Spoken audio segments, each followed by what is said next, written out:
시청자 여러분, 휴일 편안하게 보내고 계십니까?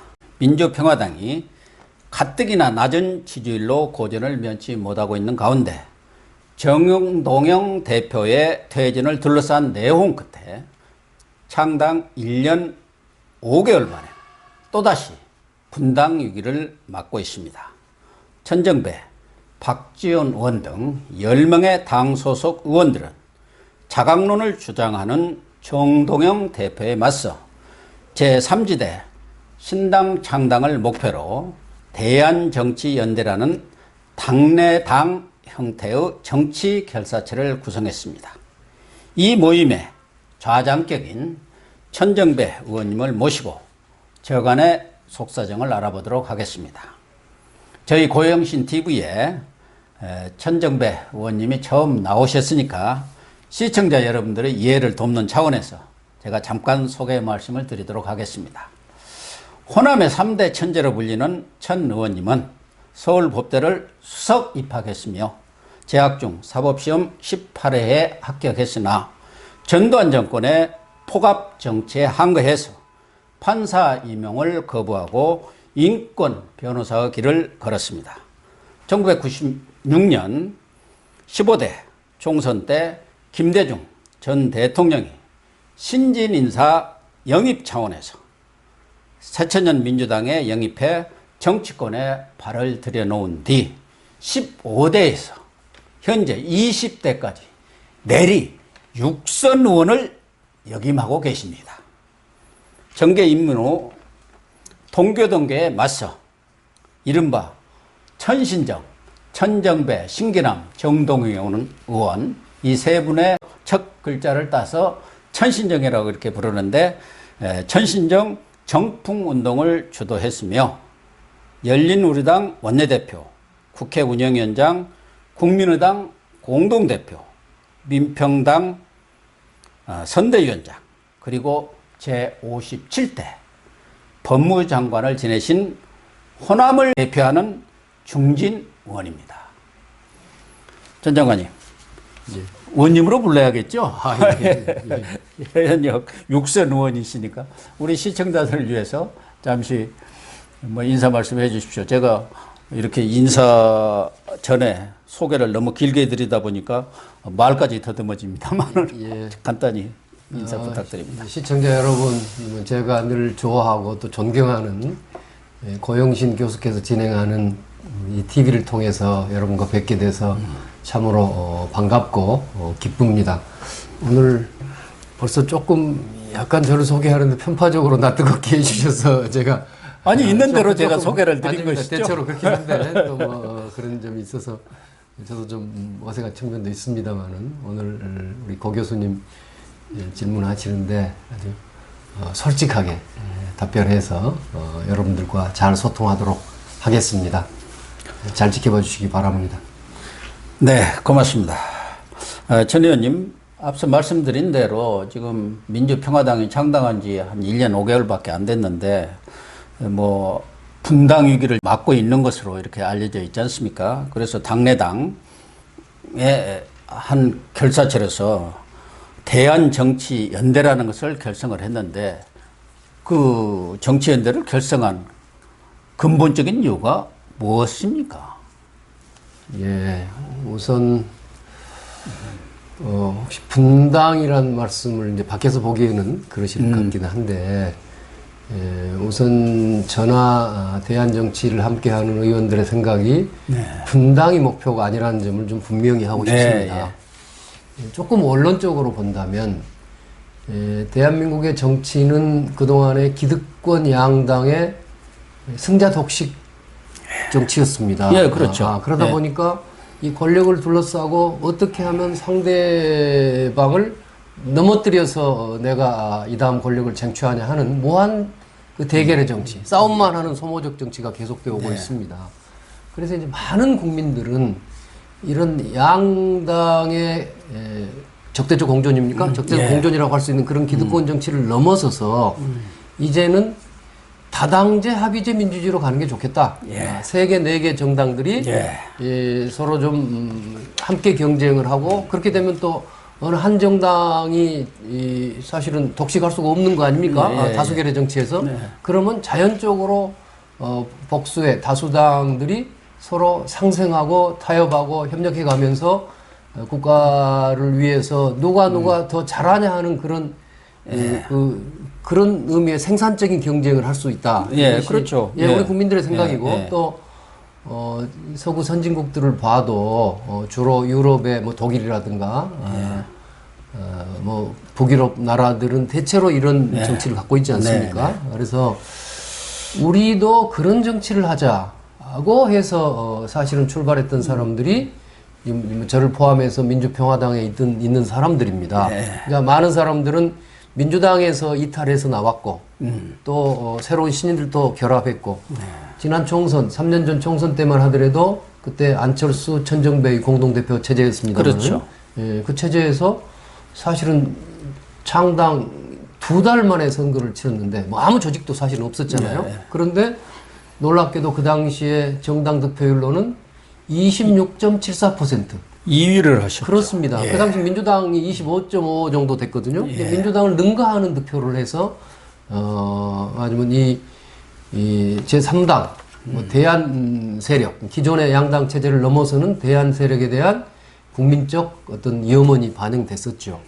근데 이제 안타깝게도 또 죄송스럽게도 그 이후에 3년 동안 이제 이러저런 이유로 분열이 돼 버렸고 뭐 안철수 세력과 또 저희 지금 민주평화당 세력이 분열돼 버렸고 그래서 민주평화당이 작년 2월에 독자적으로 이제 창당이 됐습니다만 그 이후에 사실은 국민적 기대에 부응을 못 하고 있죠. 제가 뭐 이런 말씀 드리기도 송구스러울 정도로 늘 이제 여론조사 기관들이 발표하는 여론조사 지지율이라는 게 뭐 우리가 뭐 거의 없다시피 하는 그런 1~2%입니다. 뭐 상황에 있지요. 그래서 저는 이렇게 생각합니다.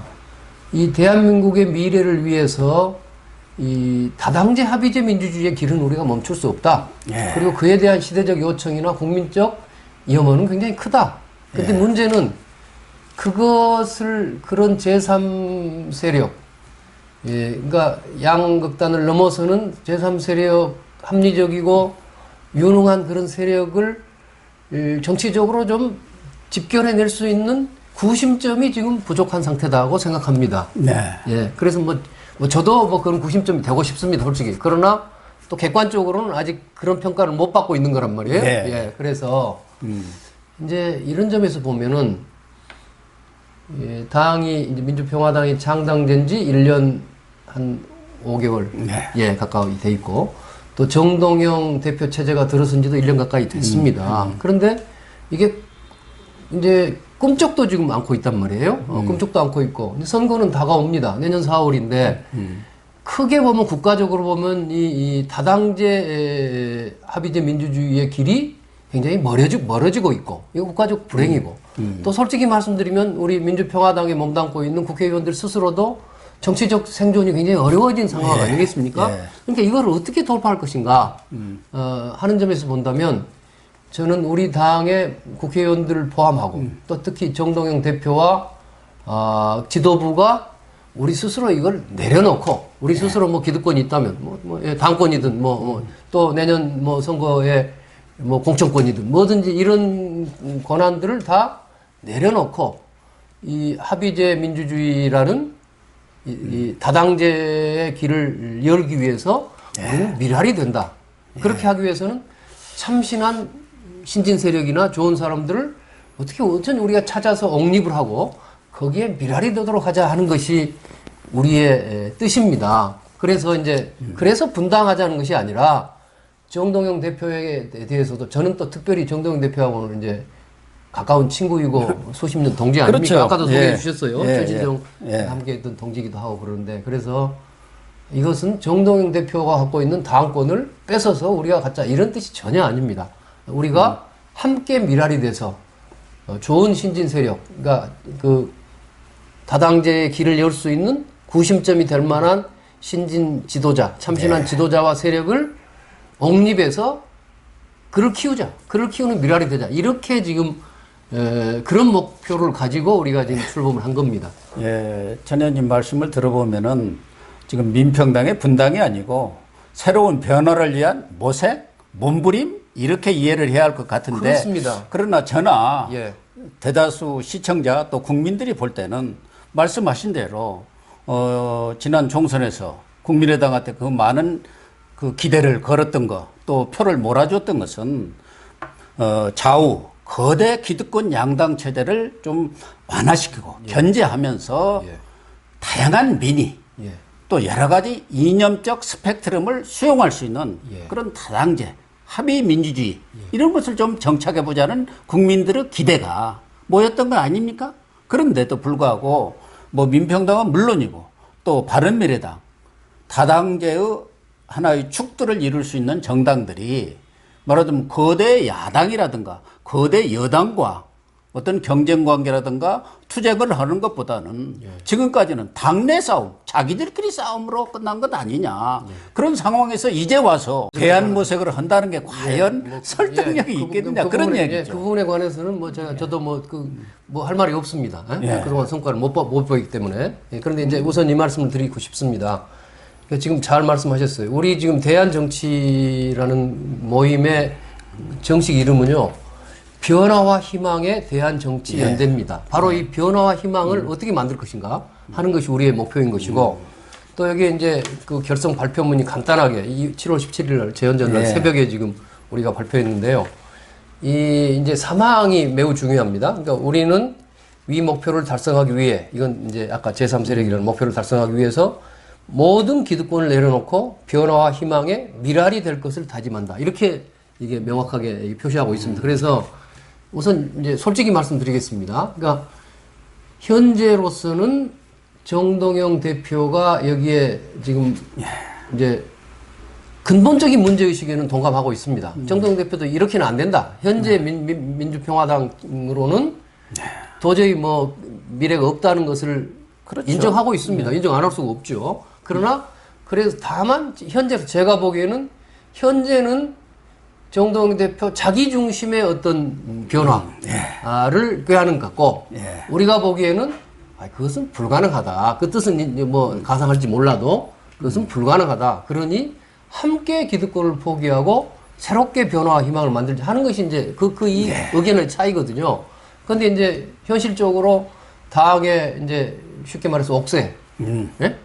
당의 이제 옥세를 못 내놓겠다는 결정권은 아니까 정동영 대표가 들고 있기 때문에 저는 뭐 꼭 그렇지 않다고 생각합니다. 정동영 대표가 저는 뭐 훌륭한 또 여러 가지 합리적인 분이기 때문에 나는 그걸 내려놓으리라고 봅니다. 내려놓고 보는 것인데 만약에 끝까지 안 내려놓으면은 아마 뭐 이제 여러분이 보시는 대로 뭐 분당이라든가 이런 게 생길 수밖에 없는데 갈 수 있겠죠. 그러나 그것은 결코 분열이 목표가 아니고 예, 새로운 아까 변화와 희망을 만들기 위한 과정이니까요. 이 점에 관해서는 뭐 여러분들께서 뭐 저희를 비판해 주시고 하는 건 뭐 감수하겠습니다만은 그러나 그것은 조금 또 한편으로는 시간을 보면서 좀 기대도 해 주실 필요가 있다 이렇게 생각합니다. 뭐 제 의견뿐만 아니라 시청자들의 그런 어떤 생각을 반영해서 제가 또 질의를 드리겠습니다. 그러니까 지금 민평당이 지지율이 좋고 뭐 국민적 지지를 받는다면 그런 일을 할 필요가 없지 않습니까? 그렇습니다. 근데 지지율이 1, 2%로 엊그제 생긴 우리 공화당보다도 지금 아래로 처지는 그런 상황까지 와 있단 말이에요. 그러면 왜 그런 상황이 왔느냐에 대한 반성이라든가 냉철한 분석이 선행돼야 하지 않겠습니까? 그런데 지금 민주평화당에 존재감이 있습니까? 뭐 지금 6선 의원이나 하시는데 그냥 더불어민주당에 우리가 흔히 언론에서 이야기하는 제3중대 역할, 더불어민주당에 박수나 쳐주는 그런 정당으로서의 역할뿐이 못했다는 것이 그 지지율로 나타나는 건 아니겠냐. 말하자면 정당으로서 정체성과 명분과 그런 그 자신들의 존재감을 과시를 해야 하는데 그런 게 없었지 않습니까? 그게 가장 문제예요. 그러니까요. 문제의식에 공감합니다. 굉장히 저희도 얼마나 뭐 솔직히 이 순간에도 굉장히 고통스럽습니다. 근데 뭐 그렇기 때문에 우리는 이제 새로운 구심점, 참신한 구심점을 만들어서 그 구심점이 아까 여러 가지 뭐 정책, 비전, 또 뭐 정치적으로 보면 여러 가지 포지셔닝, 과연 현재 문재인 정부와에 대한 관계를 어떻게 설정할 것인가. 또 뭐 또 야당과 다른 야당과의 관계를 어떻게 설정하신가 하는 등등에 관해서 이제 새로운 변화, 그러니까 새로운 비전을 만들려고 하는 겁니다. 그리고 거기서 물론 제 마음대로 하고 저도 하면 좋겠습니다만은 아까 결코 뭐 그렇게 될 수가 없는 것이기 때문에 그래서 그러니까 그 다음에 이제 새로운 세력이 역시 한국 정치에서는 새로운 인물이 있어야 될 것 같습니다. 예. 뭐 저희도 건방진 말 같습니다만 저희도 여러 가지 비전이나 경륜이나 뭐 정책도 가지고 있습니다. 그러나 어쨌거나 그것이 현재 정치적으로 안 통하고 있는 거니까 그래서 새롭고 참신하고 국민들이 기대를 할 수 있는 그런 세력들을 어떻게 하든지 키우는데 우리의 목표가 있다 하는 것을 거듭 말씀드립니다. 그런데 새로운 인물이라는 것은 지금 마찬가지입니다. 한국당도 새 인물을 영입하겠다고 하는데 새 인물이 오지를 않아요. 왜? 국민들의 마음에 안 드니까. 지금 민평당도 지금 정동영 대표를 비롯해서 우리 천정배 의원님 또 박지원 의원님 다 중진들이고 이 나라를 사실상 경영하다시피 한 분들이에요. 다 장관 다 하신 분들이고 그보다 더 큰 인물들이 어디가 있겠습니까? 아니, 어려운 일이죠. 어려운 일이지만 이건 국가의 미래를 위해서 멈출 수 없는 길이라고 생각합니다. 아까 이 현재 지금 국가가 굉장히 큰 지금 뭐 위기라고까지는 안 부를지 모르겠어요. 엄청난 난제들이 우리 앞에 있지 않습니까? 지금 외교적으로도 지금 일본하고도 관계도 그렇고 뭐 남북이나 북미 관계도 지금 뭐 별로 이렇게 기대만큼 진전 못하고 있고 그제는 또 러시아, 중국이 뭐 우리를 뭐 또 뭐 무슨 영국 침범했는데도 뭐 이런 온갖 이런 국가적 이제 대외적으로도 그렇지만 대내적으로는 뭐 경제가 제대로 가고 있습니까? 또는 이제 제4차 산업혁명의 불확실한 미래가 지금 다가오고 있는데 그에 대해서 과연 우리가 국가적으로 어떤 역량을 투입해서 준비하고 있는지 여러 어려움이 있지 않습니까? 이런 일들을 제대로 하려면 정치부터 싸움판 정치가 아니라 이제는 정말 상생하고 미래를 준비하고 서로 누가 잘하냐의 경쟁을 할 수 있는 그런 구도를 만들자. 이건 저는 이제 정치를 오래 한 사람으로서 제가 잘 되냐 마냐가 중요한 게 아니라 우리의 미래와 우리의 후배들과 우리의 자손들을 위해서 그런 정치 구조를 한번 만들고 싶습니다. 그런데 현실적으로 아까 이제 저는 새 사람을 구한다고 그러니까 흔히 영입이라고 말하지 않습니까? 그렇죠. 저는 영입이란 말에도 반대합니다. 영입은 뭐냐 그러면 어디서 좋은 사람을 구하겠느냐. 좋은 사람은 있습니다. 왜 대한민국에 좋은 사람이 없습니까? 뭐 좋은 사람 많이 있다고 생각합니다. 근데 이제 그 영입이라는 것은 우리가 중심이 돼서 누구를 끌어들인다는 게 영입 아닙니까? 그래가지고 누가 붙겠습니까? 아까 말로 안 붙은다고 생각합니다. 저 당에 가면은 정동영 대표, 뭐 박지원, 천정배, 뭐 이런 사람들이 다 좌지우지하고 가는 당인데 뭐 내가 가서 뭘 할 수 있을까? 이렇게 다 생각하고 안 올 겁니다. 그래서 중요한 것은 우리가 아니다. 우리는 그런 새로운 미래 세력, 참신한 세력들을 잘 키우고 이를 중심으로 한국 정치를 발전시키는데 우리는 기여하고 미랄이 되려고 하는 것이다. 그래서 우리가 기득권을 내려놓다는 언명을 자꾸 하는 겁니다. 그러니까 기득권 내려놓으신다고 자꾸 말씀을 하시는데 그러면은 저는 뭐 우리 전 의원님을 국선 의원을 하셨습니다. 또 박지원 의원 같은 분도 장관도 하시고 대통령 비서실장 하시고 지금 4선 그런 분들이 과감하게 그래 좋다. 우리 정치판을 바꾸기 위해서 나는 기득권뿐만 아니라 총선에 나가지 않겠다. 정계 은퇴를 해서라도 어떤 그런 결단을 보여주는 그런 자세가 필요하지. 우리 고 교수님 말씀하신 거 왜 이해 못하고 있겠습니까? 그러니까 이거를 너무 지금 한 술에 다 배부르려고 생각하지 마시고요. 조금 좀 우리의 그 취지를 한번 그래도 뭐 송 선생님 치고 한번 믿어보시라 이겁니다. 그러니까 우선은 여러 기득권이 있지 않겠습니까? 첫째는 아까 당권 우리가 잡지 않겠다. 누가 당대표 되거나 이럴 생각 없습니다. 그건 명백히 지금 박지원 대표도 그렇게 말씀하시고 계실 거요. 또 그 다음에 이제 정동영 대표 측에서는 자꾸 니들이 당권을 가져가려고 그런다. 내년은 뭐 선거에 공천권 행사를 아닙니다. 내년 선거에 공천권 행사하지 않겠다. 이것도 박지원 대표도 말씀하신 거로 저는 알고 있습니다. 사실 지금 공천권 행사한다. 무슨 의미가 있겠습니까? 그러니까 말이에요. 바로 제 말씀입니다. 지금 민주평화당이 이 상태에서 당권, 공천권이 무슨 의미가 있습니까?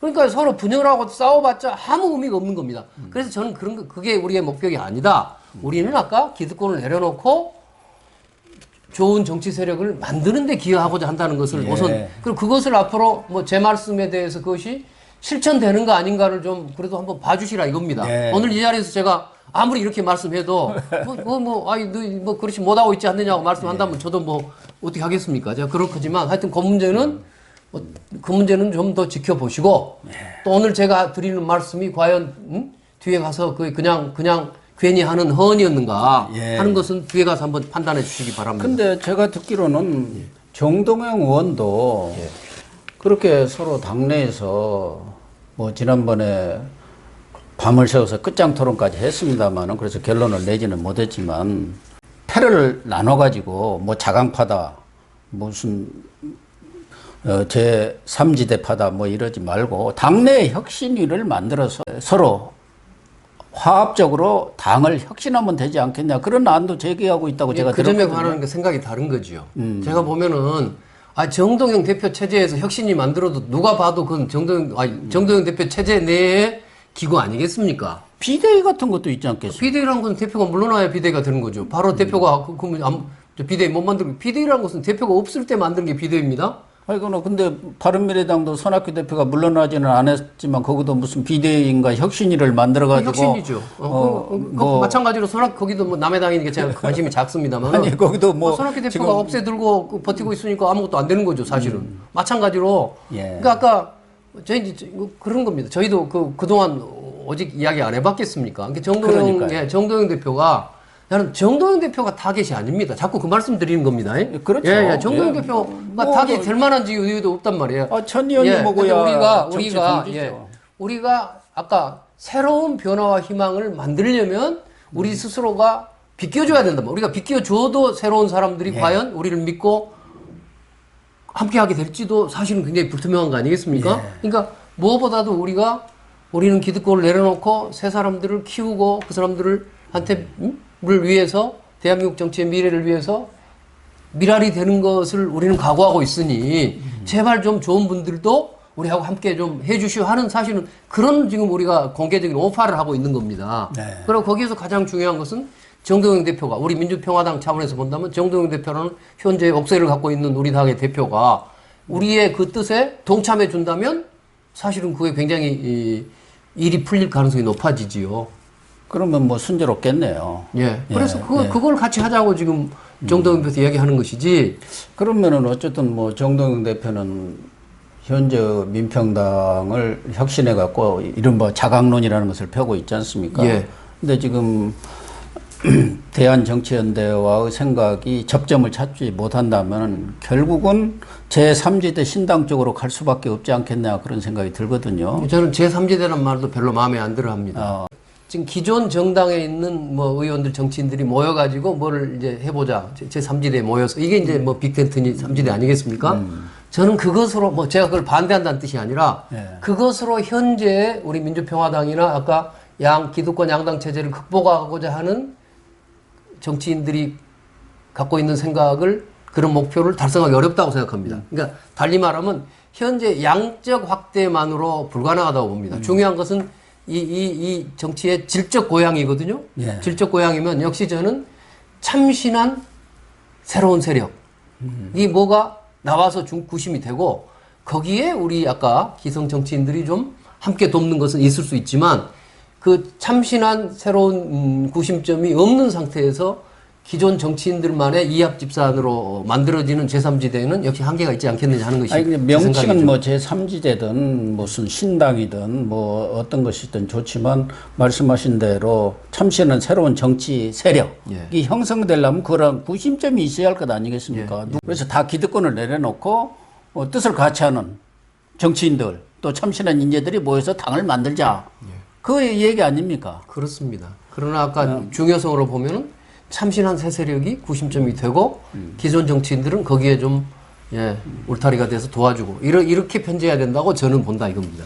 그래서 만약에 정동영 대표가 지금과 같은 입장에 변화가 없다고 한다면은 결국은 새로운 형태의 신당이 만들어질 수밖에 없는데 그 신당의 어떤 당 창당이라든 스케줄 뭐 이런 것들은 어느 정도 뭐 이렇게 가닥을 잡아가고 있습니까? 아직 뭐 그렇게까지 뭐 구체적으로 못 가고 있고요. 또 뭐 그러나 앞으로 이제 상황을 더 지켜보고 저는 정동영 대표의 결단도 좀 끈질기게 예, 우리가 기다리고 또 이제 촉구하고 그래야 한다고 생각합니다만은 하여튼 뭐 그것도 한정없이 기다릴 수는 또 없지 새로운 않습니까? 사람들 어차피 찾아보고. 내년 4월 총선이라는 것이 있는 것이고. 그러니까요. 아니 물론 그 정확한 이제 아까 이거 뭐 그 뭐랄까요 D-Day는 이미 정해져 있는 거 아닙니까? 지금 구체적으로 언제 뭘 어떻게 하고 하는 거는 그렇고 제가 보기에는 가장 중요한 게 새로운 세력이 찾아져야 된다고 생각합니다. 아까 그 당을 만드는 것도 우리가 만들어 가지고 누구를 데려오는 게 아니라니까요.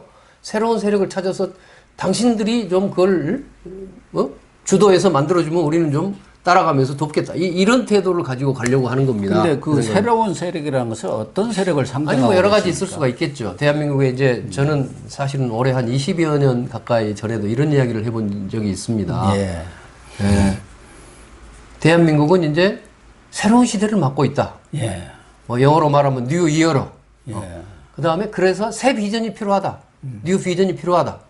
그 뉴 비전, 새로운 시대의 뉴 비전을 가진 세력이려면은 기존에 뭐 예컨대 지금 민주당이 포괄하고 있는 세력, 뭐 자유한국당이죠. 자유한국당입니까? 한국당. 예. 자유한국당인가? 예, 자유한국당이 그래서 자한당이라고 포괄하고 하지 있는 않습니까? 세력을 넘어서는 그 사람들은 사실 한계가 저는 뚜렷하다고 봅니다. 그걸 넘어서는 매우 유능하면서도 개혁적인 그 뉴 메인스트림, 신주류가 필요하다고 생각합니다. 그 신주류, 새로운 주류를 형성해야 될 것이고 그 새로운 주류를 할 만한 뭐 인물은 나는 우리 대한민국에 지금도 많이 있다고 생각합니다. 그걸 어떻게 아까 결집하느냐의 문제인데요.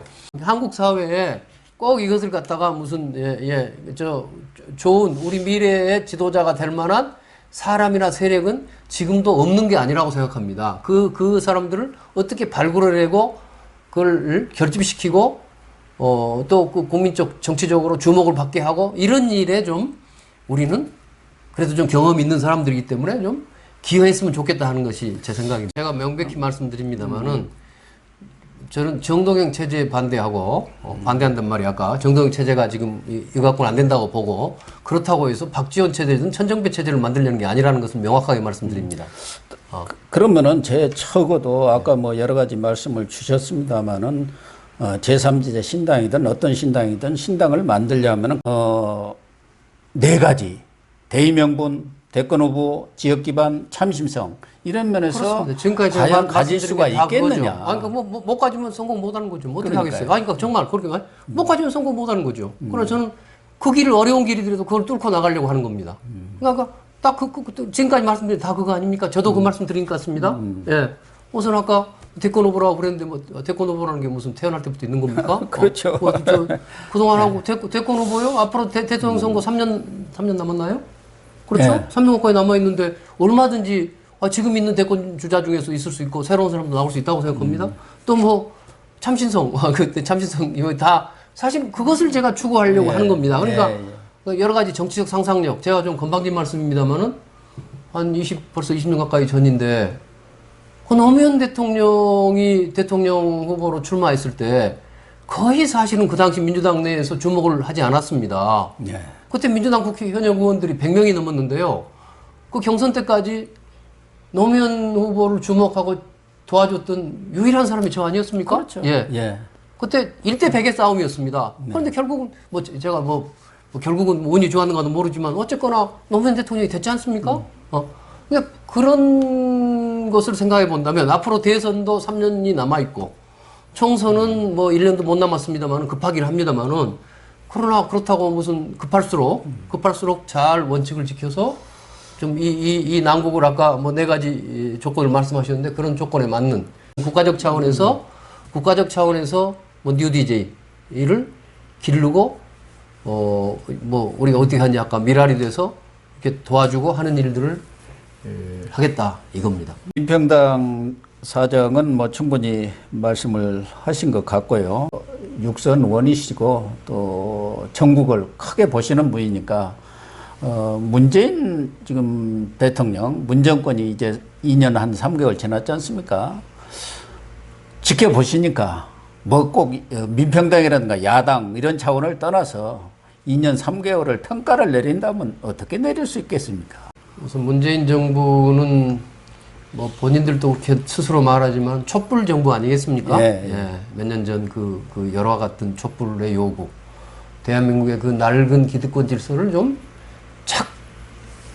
극복하고 청산하고 뭔가 새롭고 정의롭고 또 국민들이 서로 오손도손 함께 잘 살 수 있는 그런 미래를 만들어 보자. 뭐 이게 촛불 정신인데 이제 그걸 구현하고자 태어난 정부지요. 근데 2년여가 지난 점에서 보면은 문재인 정부의 핵심 인사들의 뭐 그분들의 어떤 뭐랄까요 선량한 의지라든가 이런 건 저는 인정합니다만은 그러나 객관적인 성과는 없다시피 하다고 생각합니다. 그것은 첫째로는 이제 크게 보면 이 양당 아까 양당의 기득권 양당의 대립 구도에 기인한 거지만 그 다음으로 본다면 문재인 정부의 이 사람들의 어떤 정치력의 빈곤, 그 다음에 뭐 이 연합 정치나 어떤 성과 중심의 정치를 하지 못한 데 있다고 생각합니다. 또 하나는 역시 지금 현재 가장 국내적인 이슈는 한국과 일본 간의 갈등 아니겠습니까? 일본의 경제 보복으로 초래된 이 갈등. 해법이 있다면 어떻게 해야겠습니까? 걱정이 많이 됩니다. 사실은 저는 지금 일본의 아베를 중심으로 한 일본이 우리에게 지금 전쟁을 걸어왔다고 생각합니다. 뭐 무력 도발은 아니지만 경제 전쟁으로 한번 대한민국을 송두리째 무너뜨려 버리자 이런 지금 결심을 단단히 하고 전쟁을 걸어오고 있는 것으로 저는 인식하고 있습니다. 그렇다면 우리도 우리 자신의 주권과 경제와 국가를 지키기 위해서 단단히 각오하고 또 우리 내부에서 정말 그 완벽한 준비를 해가면서 그 경제 전쟁에 단호하게 맞서야 한다고 생각합니다. 그런데 문제는 지금 상당수 비판론자들은 일본이 그러한 어떤 경제 보복이라든가 이런 것이 충분히 예상이 되는데도 불구하고 문재인 정부가 팔짱을 끼고 있었다. 그렇습니다. 그런 측면이 많이 있고 그래서 문재인 정부가 전쟁 준비는 제대로 잘 못하면서 그것을 아까 예컨대 뭐 반일 감정이라든가 사실 이런 것으로 해서 그저 이 국면만 좀 모면하려고 하는 상당히 얕은 인식을 갖고 있는 거 아닌가 하는 저는 그런 걱정을 하고 있습니다. 사실은 이제 외교 안보 문제는 워낙 이제 본부에서 은밀하게 일어난 일들이 많이 있기 때문에 저도 과연 사실은 청와대나 이런 쪽에서는 상당한 준비를 하고 해왔는지도 모르겠다는 생각을 합니다. 그래서 그렇게까지 뭐 그냥 뭐 다 이게 뭐 엉터리다고 말하기는 어렵지만 어렵죠. 그러나 현재까지 진짜 이 문제 나타난 것으로 우리가 판단하는 거죠. 벌써 그 강제동원 대법원 판결이 난 게 작년 10월 30일이거든요. 그러면 그 동안에 도대체 한 8개월 동안에 무엇을 했느냐? 제가 보면은 뭐 뭘 하고 있는지 알았는데 알고 보니까 현재까지 드러난 바로는 아무것도 안 하고 그걸 방치하고 있다가 이런 꼴을 당했다. 이렇게 비판받아 마땅합니다. 무슨 마지막으로 아까 뭐 전 의원님도 지적을 하셨는데 국회가 지금 제 기능을 못 하고 있지 않습니까? 어쨌든 추경안을 놓고 몇 달째 뭐 처리도 못 하고 있지만 국회 전체가 지금 개문 휴업 상태 아닙니까? 그렇습니다. 그런데 그 추경안도 문제지만 최근에 이런 안보 위기도 심각하거든요.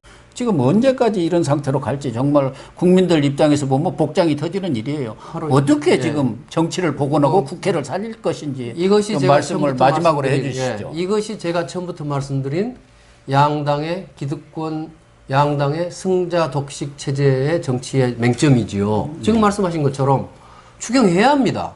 급하지 않습니까? 경제도 어렵고 무슨 뭐 이제 아까 한일 관계도 이렇게 가 있는데 추경 빨리 해서 빨리 통과시켜야 됩니다. 그런데 여당을 보면은 민주당을 보면은 한심합니다. 추경 통과시키려면 저쪽에 야당에서는 아까 지금 말씀하신 것처럼 목선 사태에 대한 국정조사라든가 아니면은 또 그 국방부 장관에 대한 해임 건의를 야당에서 발의했지 않습니까? 그러면 해임 건의안이 국회법에 따라서 발의됐으면은 그것을 처리해야 될 거 아닙니까? 자기 입맛에 맞든 안 맞든.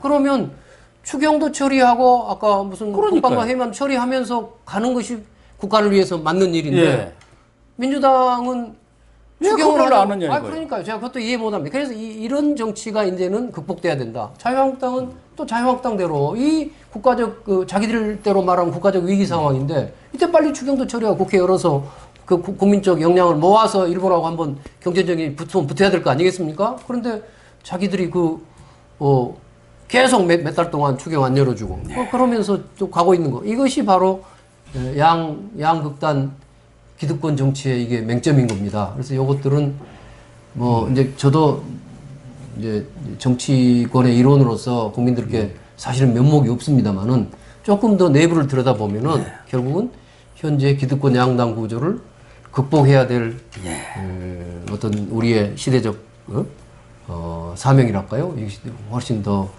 지금 깊어지고 있다 이렇게 생각합니다. 네, 시청자 여러분, 오늘 방송 어떻게 보셨습니까? 육선 중진의 천정배 의원께서 민평당의 내홍과 한국 정치의 회생을 위해서 지혜와 경륜을 발휘해 주실 것을 거듭 부탁드리면서 오늘 방송 마치도록 하겠습니다. 감사합니다.